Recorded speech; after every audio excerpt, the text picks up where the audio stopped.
Welcome to Not Milk Never Milk. Subscribe if you're lactose intolerant.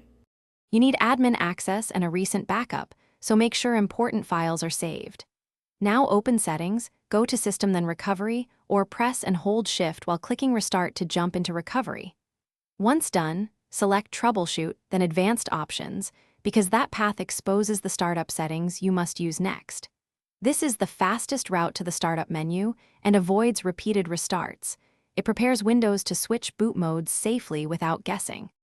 Once the system restarts to startup settings, choose Restart to load the boot options menu. You'll see numbered choices. Press 4 or F4 to enter plain safe mode. This loads minimal drivers. If you need internet access for updates or drivers, press 5 or F5 for safe mode with networking. For advanced troubleshooting and text utilities, press 6 or F6 for command prompt. Each option limits what runs, so you can isolate driver and software issues. When you finish troubleshooting, restart normally. Windows will boot back into regular mode. If the PC keeps returning to safe mode, open Run, type msconfig, and uncheck Safe Boot under the Boot tab, then reboot to restore normal startups.